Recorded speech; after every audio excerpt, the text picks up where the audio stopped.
This is College Matters from the Chronicle. Many of the professors there are really concerned about the leadership's approach towards hiring, towards the curriculum, towards everything that faculty really care about. I think that they feel like those decisions are just being made without them or without as much input as they had in the past.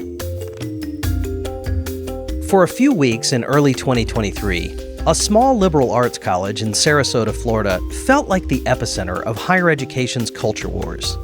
In a decisive move, Republican Governor Ron DeSantis appointed 6 conservative members to the new College of Florida Board of Trustees. The action was widely seen as a Republican takeover of a small public college, establishing a conservative beachhead where DEI and gender studies were no longer welcome. Chris Rufo, a conservative activist who was among the new appointees, described the plan as nothing short of an invasion, aimed at obliterating what he termed woke nihilism. Quote, "We are now over the walls," Rufo posted on Twitter at the time, "and ready to transform higher education from within." More than 2 years later, the story of New College has faded from national news. President Donald Trump has picked much bigger fights with higher-profile institutions like Columbia and Harvard universities. But our Chronicle of Higher Education colleague, Emma Pettit, was curious to find out how the New College experiment is going now. In a deeply reported article, Emma dug into what's unfolded at an institution that, not long ago, conservatives promised to transform. Well, Emma, welcome to College Matters. Thanks for having me. Emma, you've done a lot of reporting of late on New College of Florida. What were you hoping to figure out? I was really interested in New College because of a couple of reasons. I'm interested in how big, contentious ideas about society and culture and education, how that gets kind of refracted onto college campuses. And New College sits squarely at this huge debate over if social justice commitments and DEI has gone too far, and if colleges should be able to govern themselves, even if that results in some very far left or liberal culture. And when should a governor step in, and to what degree should the governor or politicians bring their will upon higher education? Pretty pressing ideas and pretty pressing questions. I was interested in New College specifically because when Ron DeSantis announced the new trustees, there were 2 big narratives that happened. Supporters of the move saw it as this first battle in this grand recapturing of higher education from progressive academe, which they think has run amok for the past however many decades. Critics of the move saw New College as this jewel of an institution that would be callously destroyed by people who didn't care about it. And as a rule, I'm skeptical of big narratives, or I'm skeptical of easy narratives. And I wanted to know for myself, what happens? What happens when you try to transform and take over a college? You've mentioned that New College had this sort of liberal reputation in terms of its campus politics. What was the college best known for prior to 2023 when it really entered the national news? Culturally, it was known as what's called the Barefoot University, literally and metaphorically. So kids walking around barefoot, and also a granola crunchy, hippie, welcoming to drugs and exploration of identities and all the stuff that comes with that. You know, they had a mascot for a long time that was the stray dog that just appeared on campus. So it was a pretty quirky place. Its academics were also unique. So students who went there, there were no letter grades. Instead, professors gave personalized narrative evaluations of every student. Students also would agree to contracts at the beginning of every semester about what they'd learn, what they'd achieve. And failure, the freedom to fail, was kind of baked into the academic programming there. So it was very unique, both, culturally and academically. It was small. It's tiny. Its first president always wanted the campus to reach 1,200 students, and it's not come close to that.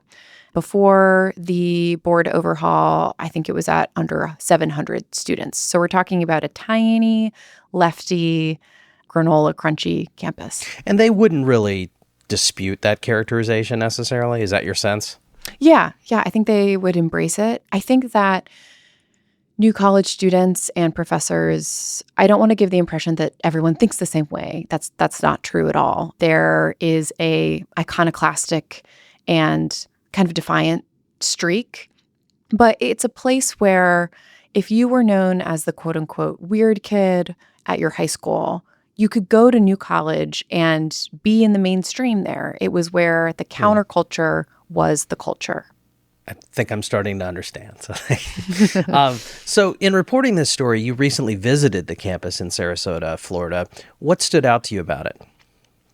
One thing that really stood out to me when I went on this golf cart ride with Nate March, who's the communications director there, was how much has changed. We passed construction equipment and a fire pit and freshly painted buildings and signage and, beach volleyball courts that at that point in time were halfway through construction. The pace of change is pretty remarkable. That also stood out to me when I spoke with Andy Trin, who's a student there and one of two student archivists who oversees a collection of things that students save that are related to the student body and student culture there. And Andy showed me this room where all these vestiges of the past were being stored. These huge paintings that were done by students that were vibrant and weird and interesting to look at and a little ugly. And I, on the one hand, understand why maybe they would not be anyone's first choice to hang on a wall. And yet I loved them because they were so unique and they were part of what made the campus special. Those were all, in storage at this point because they'd been taken down. Are they being taken down because the administration is taking them down? That's what my impression was. Basically what Andy and the other archivists do, they hear about a space that's undergoing renovation through the grapevine, nothing really official. And they go and try and save relevant items. So paintings done by students would be totally relevant items that they want to save and then catalog. And those I think they might even be trying to return to alumni. So as progress marches on at New College, some of the quirky things that students did are starting to disappear. Yeah. And I, as a lover of quirk, I mourn that, It was really interesting to be in this archive with Andy and to see, paraphernalia from student protests in the past and signs, banners, that sort of thing. Things that, you might think, oh, this just gets thrown away or tossed out once the day is done. But those really matter to student culture. Those really matter to students like Andy, who are pretty connected to the old version of New College. It was really interesting to just be in this space where all of those things were kind of shoved into one room because the campus is undergoing so much change. And this was a place that kind of prided itself on not having many rules. Are there more rules now at New College? That's a good question. I don't know if I could say that there are more rules, but the rules have changed and who decides them, I think, has changed. So New College had a pretty strong history of self-governance. And what I mean by that is the student body and the student government was really active, and they would have parties and they would vote on themes of the parties before having them. And they had a really active role in student life. I think that professors who were there, it's a really small campus. I know I keep saying that, but really small. So every professor had a pretty active role on committees and in kind of steering the ship of the college.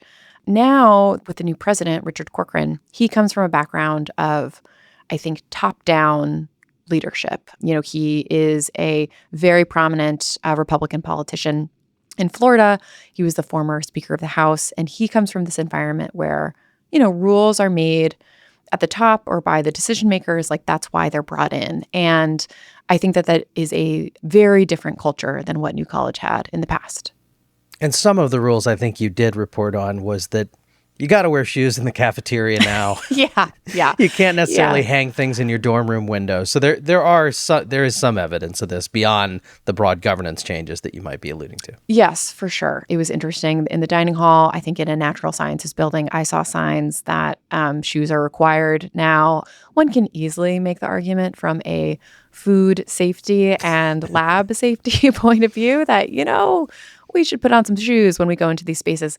But I was walking out of the dining hall and I did see one student who looked to me like a former New College student, or how should I say it? Veteran of New College? Yeah. Yes, a student who looked like a veteran of New College, completely barefoot, sitting on a couch. And I thought, rock on, fight the power.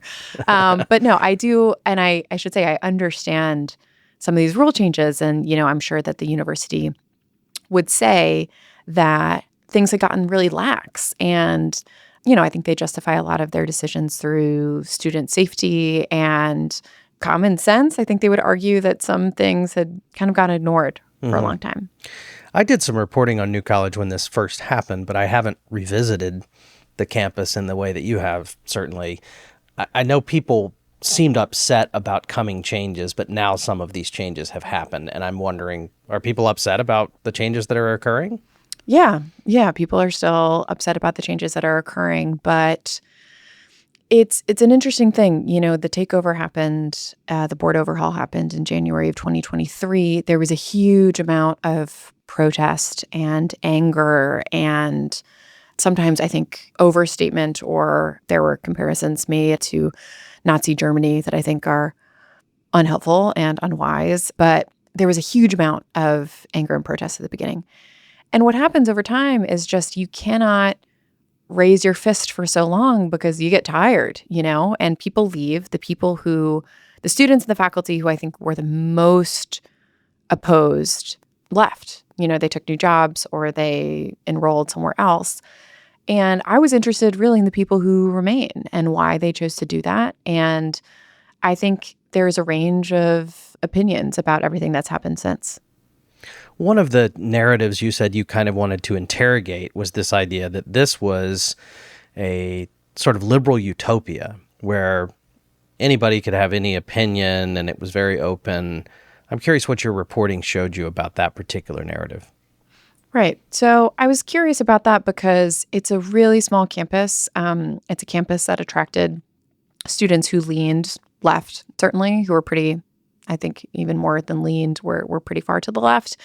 And it just stands to reason to me that if you have a really small group of students, you give students a ton of autonomy and they are politically like-minded or interested in a certain set of social justice ideas, it makes sense to me that there would be some censoring, some groupthink, some ideological conformity there. And what was interesting is going back and looking at a couple surveys of students, and also concerns that New College leaders had raised during the 2010s about why are students dropping out. And one concern that they raised was student culture, was people not being able to find an in-group, people feeling ostracized for their beliefs or their ideas.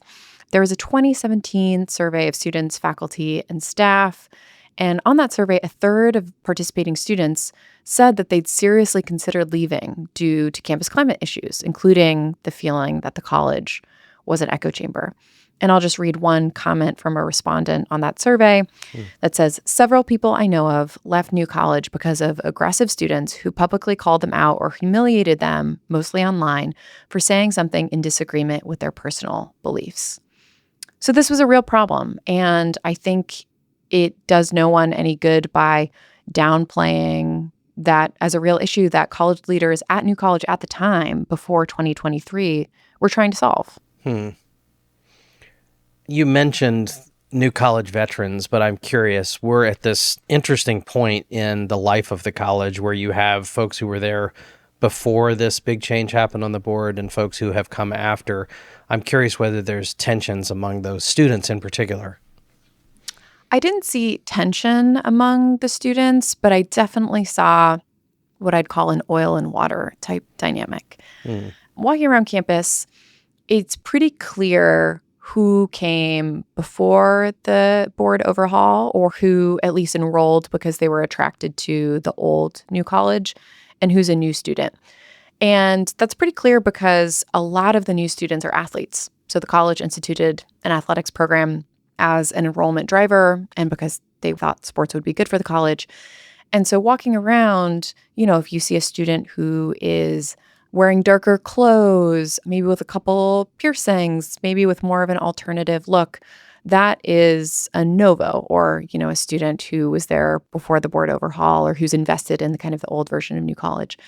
And if you see someone walking around in leggings, a ponytail, maybe a gold cross necklace, that's a Banyan, or someone who's nicknamed after the mighty Banyan mascot, which is what the mascot changed to under Corkran, the president there.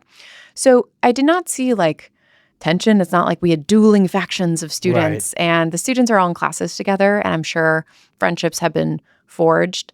But I talked with a baseball player in the dining hall who made it really clear, I only hang out with other baseball players. Hmm. And I talked with another student named Braden in the dining hall who made it pretty clear, I don't really hang out with anyone because a lot of his friends graduated or left after January of 2023. So remind us, what was this new board promising? What was the agenda they were bringing forward? And how have they gone about making changes in service to that agenda? So the new board has seemed largely in agreement, at least in how they vote, with New College's future. The most prominent member, Chris Rufo, promised in an interview that the college would become a haven for conservative families and a place that reflected their values. Other board members, I think, have said that they want to build on what was already great about New College. They've not struck as much of a political tone, but early on, the board fired the president there, Pat Oker, who was an English professor for a long time, who'd risen through the ranks of academe, had a very traditional background for the president of a liberal arts college. They replaced her with Richard Corkran, who is a longtime Florida politician. He was education commissioner under DeSantis during the COVID-19 pandemic. He's a former Republican Speaker of the House. He was known as a very formidable politician, someone who got his way and who was able to make things happen in the legislature.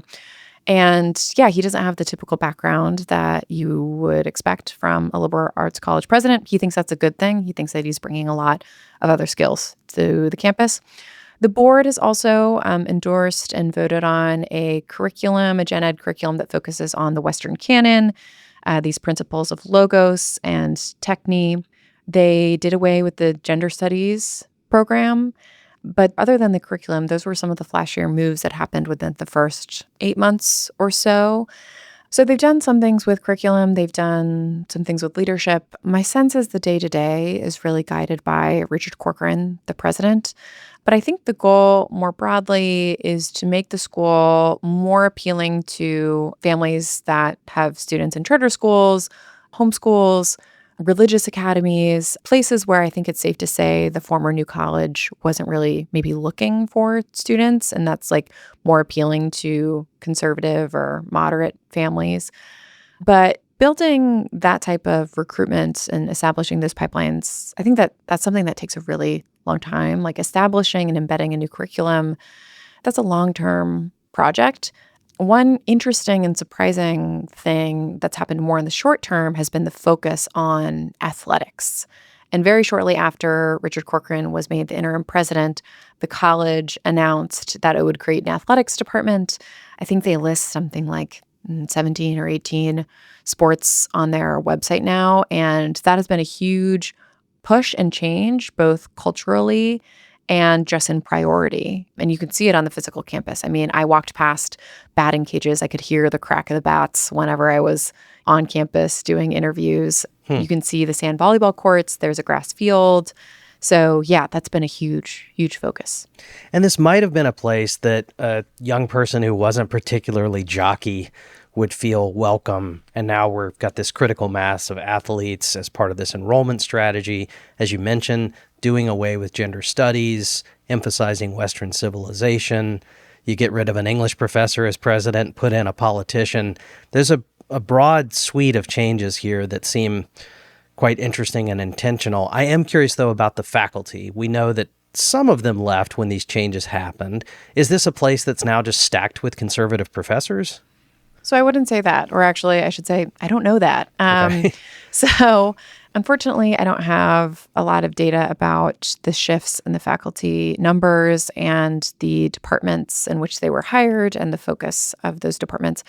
So it's been reported that of the roughly 100 faculty between the spring of 2023 and the fall, 36 professors retired, resigned, or they took leave, and that leave might not have been permanent. So we don't know exactly how many permanently left, but a chunk of them did. And for a college that has, 100 or less faculty members, that's a huge number, and that's a huge change in culture. And I believe that the college announced last fall that it hired around 40 faculty members. Some of those are not permanent hires. Some of those, I think, are visiting presidential scholars in residence. But still, that's a huge sea change. So you've got these newcomers, you've got this old guard, and that in itself is a culture clash. So we know of at least one professor who's gotten some attention, Bruce Gilley, who's a political scientist. He's known maybe to your audience for some backlash to an article that he wrote, The Case for Colonialism. And he was hired as a visiting presidential scholar in residence. And he wrote an essay for the American Conservative about his excitement to join the new college Reconquista, as he terms it.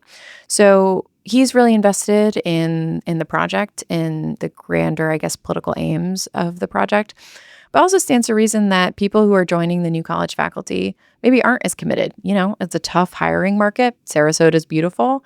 It'd be nice to work at a liberal arts college. I don't think we can really conclude that all the new faculty are completely on board or as, I guess, enthusiastic as Professor Gilley is. But it stands to reason that they're generally more comfortable with the college tacking away from DEI commitments and more towards the Western canon. You mentioned that some professors have left. One of those departures happened in a rather dramatic fashion. In 2023, the faculty chairman, Matthew Lipinski, announced that he was leaving after a contentious board meeting. We have a clip of that moment, which is pretty striking. Let's hear some of that. So thank you, all of you. I'm very concerned about the direction that this board is going and the destabilization of the academic program. And so I wish you the best of luck, but this is my last board meeting. I'm leaving the college.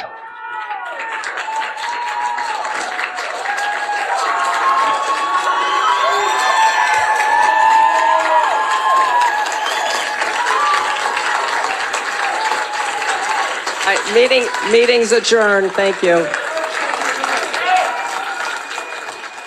As college trustee meetings go, that qualifies as a pretty dramatic moment. There's a video of the meeting, and Dr. Lipinski, who was an ex officio member of the board, rather abruptly gathers his things and walks out of the meeting. He's stone-faced and determined. Did you get a sense that there are many faculty remaining, like Lipinski, who harbor serious concerns about where the college is headed, or are people falling in line now? Yeah, I think there are people who do harbor serious concerns. I think those that do think that New College has a really unique academic programming, the no-letter grades and the narrative evaluations and the things they love about the college, they see at risk and completely threatened by this new leadership. So I've seen an interesting split. Some professors that remain totally lean out and want nothing to do with the new administration, and they keep their head down.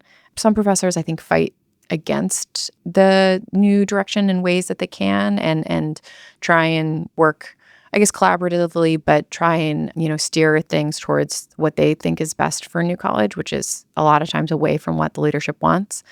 And then there are some professors who've leaned into it, who think that the new leadership is not a sign of terrible things, but is maybe just the result of New College's own failures. And one of those professors who's in that latter category is a guy by the name of David Allen Harvey. So he's a history professor. I met with him in his office. He was the chair of the faculty at one point in time. And he told me that his approach to all of this was pragmatic. He seemed like a practical guy. And he explained that he made his career at New College. He didn't want to see the place fail. It also helps that he studies the history of modern France and Germany, so kind of fits into the focus on the West that leadership wants. And he's now dean of the Great Books program.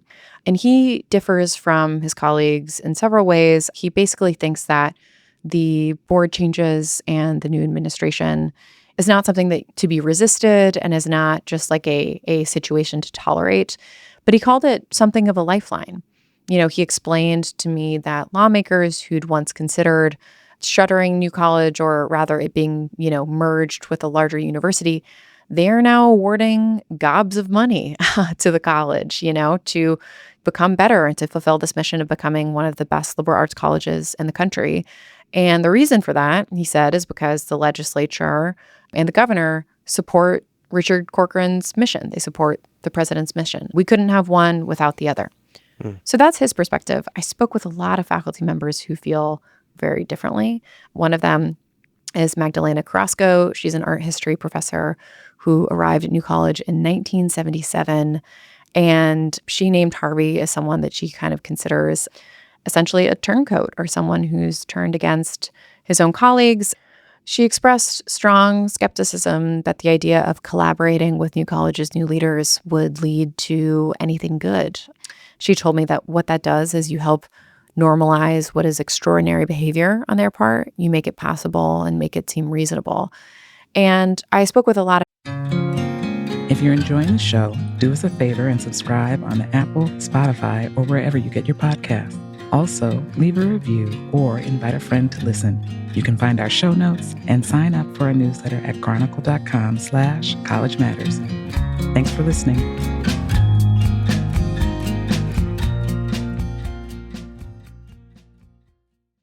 Faculty members for the story. I think a lot of them would agree with parts of what Carrasco said. They also might agree with parts of what Harvey said, but I think that many of the professors there are really concerned about the leadership's approach towards hiring, towards the curriculum, towards everything that faculty really care about. I think that they feel like those decisions are just being made without them or without as much input as they had in the past. And I think that they think the things that they think make New College special are really under threat, and time will tell whether those things eventually kind of break over time. Stick around. We'll be back in a minute.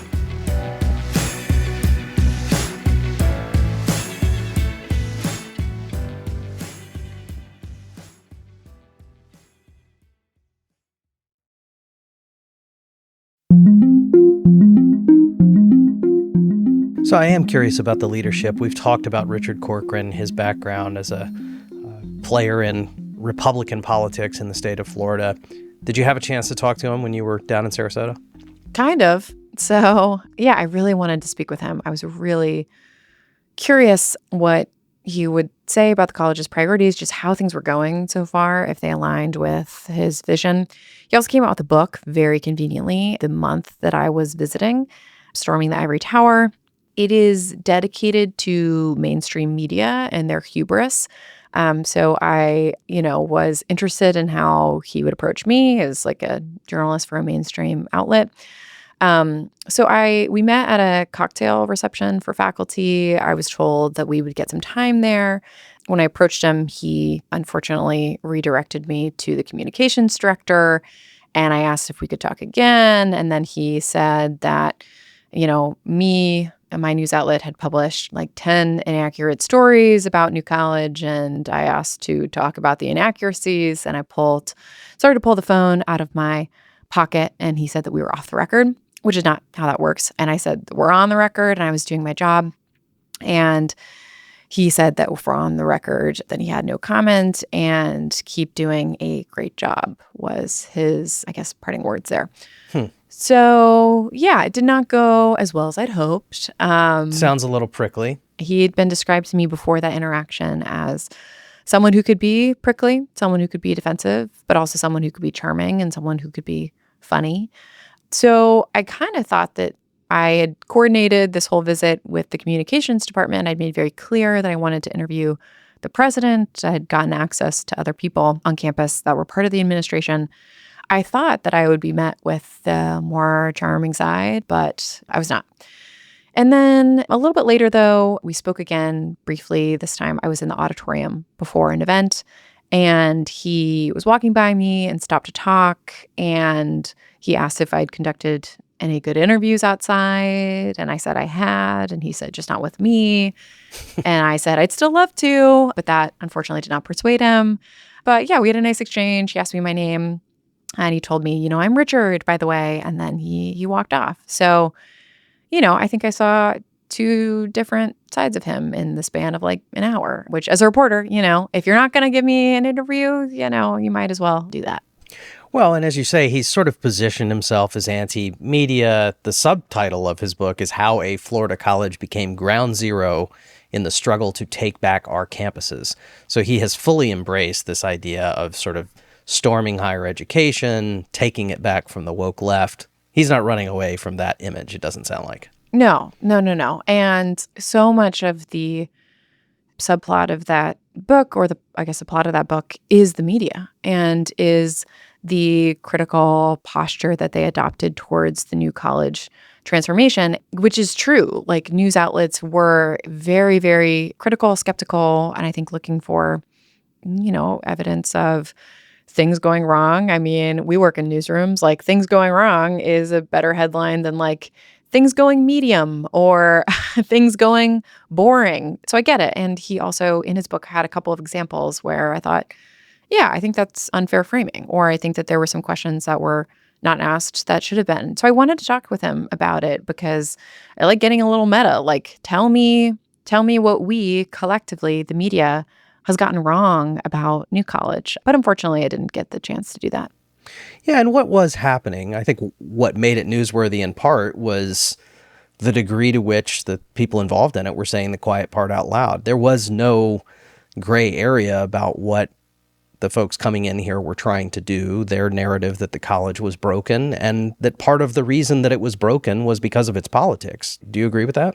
I think that is completely the outward posture and some of the outward messaging. I mean, there were these in the story, these talking points that were circulated by the governor's office that basically say this was a campus run amok or destroyed by its own social justice commitments, and that's why it couldn't get the enrollment that it wanted, and that's why it was slipping and it had all these issues. And New College did have issues. It totally did. And it had issues with some of the student culture stuff. I think for people who are on campus, it was pretty difficult to hear just like, you are a failure over and over and over again. And to be kind of drafted as these like soldiers in a culture war that they did not ask for. That being said, I think the internal rhetoric sometimes differed from the outward rhetoric, right? It's one thing to talk about wokeism run amok and this college kind of being a failure, or we want to storm the ivory tower. But you actually got to work with all the people who are still there. And, I think sometimes internally the messaging was, hey, we want to build on what you guys are already doing well here. Like, one really interesting person that I spoke with was Bruce Abramson, who has a new title now, but at the time was the executive director of new students and graduate admissions. And he's a critic of progressive academia, or what he sees as the excesses of progressive academia. But he was complimentary of some of the professors that he'd met at New College. He thinks the place has an incredible skeleton. Like, he seems like someone who got onto campus and saw a lot of good things going on there. It just shows that like your narratives can become complicated when, you actually meet people and you talk to the people who've been invested in this campus for decades. Right. I think that that's a really good point about how the hot outward rhetoric and the actual work of governing within an institution often differ. I do think another thing that raised eyebrows was that people who were supporting this action were saying, we want this to be the next Hillsdale College. This is a private conservative Christian liberal arts college in Hillsdale, Michigan, that's famous for not accepting any federal money.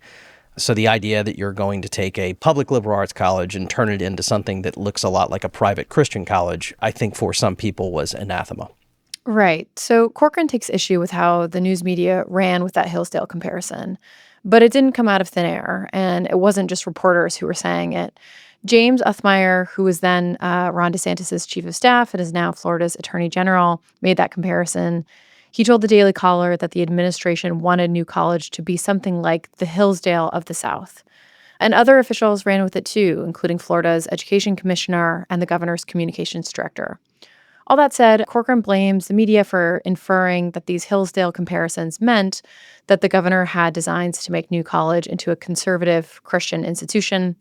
In his book, he says that if reporters had, quote, bothered to follow up with the people who made these comparisons, they would have known that the goal was only to establish a great liberal arts institution. But, you're choosing Hillsdale for a reason. If you meant classical liberal arts college, you could have said something like St. John's. It was meant to make a point. Well, I'm curious about the report card so far. We've got a couple years into this experiment. The biggest argument that New College was broken had to do with its enrollment. They couldn't make that number budge in a meaningful way, and conservatives would say that that was because of the politics. We've talked about that. But is there any evidence that this new group of leaders have turned things around in the past 2 years relative to enrollment specifically? There is. The latest, federal data is from the fall of 2023. New College then had 732 students, which was up from the previous year pre-board overhaul at 690. A couple things to know. A ton of students left. I think around a quarter didn't come back between, the two falls, pre and post takeover. Mm-hmm. But they went from, 690 to 732. So that's about a 6% increase. And then we don't have federal reported data for the fall of 2024. But at the start of the most recent academic year, the college said in a press release that it had surpassed 850 students. So, that's an upward swing. But far short of where they say they want to end up. What's the broader goal? Yeah, so they've staked out goals for themselves. I think right now they would say that they're on the pathway to hit their goals. They have a goal of 1,800 students by 2034. I, a higher education reporter, not someone who works in enrollment, but just as an observer, would call that ambitious. I would call that incredibly ambitious for a college that has never approached 1,200 students. 1,200 was the magic number that its first president wanted, and New College hasn't come close to that. If you're trying to get 1,800 students on a campus that is a, residential liberal arts college, that is going to be a massive transformation. And part of how you do that is with money from the state or money from donors. I know that there's a critique out there that the money really started flowing once they got their board in place, once there was ideological conformity. That's the narrative you hear, that, now the legislature likes New College. They had gotten some opportunities before. They'd gotten some money before to try to turn things around. But is the spigot just fully open now? Yeah, they'd certainly gotten some money towards this plan to boost enrollment back in, I want to say 2017. The amount of money they're getting now totally depends on when you count, how you count, all that boring stuff. But it is, I think, fair to say hand and fist more than they were getting pre-Richard Corkran before this takeover happened. So the New College story felt significant at the time of the board takeover for a few reasons. Ron DeSantis, people may not remember this, but was an ascendant figure in the Republican Party at the time. He was widely seen as a legitimate rival to Trump for the party's presidential nomination. A lot's changed since then, but what's happening at New College was sort of the centerpiece of DeSantis's anti-woke agenda. Now the idea of stacking a small college board with conservatives might feel kind of quaint as a broader anti-woke action. The Trump administration is forcing colleges as powerful as Columbia University to do what it wants. There's enormous federal pressure to root out DEI at colleges all over the country. Within that broader context, why does the New College story still matter? Yeah, I certainly get what you're saying. I mean, looking at the past 100 days or so, it's like, my God, I don't know if we could have predicted the way that the Trump administration is trying to bring higher education to heel. I think it still matters for a couple reasons. I think it still matters because the ideas that animate the changes at New College are the ones that animate the Trump administration, right? It's the idea that universities and colleges have become completely captured by Democrats, by progressives, by people who are very, very opposed to conservative ideas and to conservatives in general, and that has been allowed to take place for so long, and there needs to be a huge recapturing of higher education writ large. And there's arguments that woke ideas, DEI, social justice issues, et cetera, have corrupted the mission of these institutions, have made them focus not on, academic excellence and merit, but on these fuzzy, squishy, discriminatory practices and priorities that are doing a disservice to the country. That's the argument. That's the argument that you find at New College. That's the argument that you find in the federal government right now. So I think it really, really matters to understand, hey, here's one campus that was thrust to the center of these clashing ideas, how are things going, And I think that the answer to that question, I think, is complicated, and I hope will complicate readers' perspectives and maybe expectations of what's happened. So certainly a canary in the coal mine in terms of where higher education might be headed, but also an interesting story in and of itself. I'm so glad you looked into it, Emma. It's fascinating. Yeah, thanks so much. Thanks so much for having me to talk about it.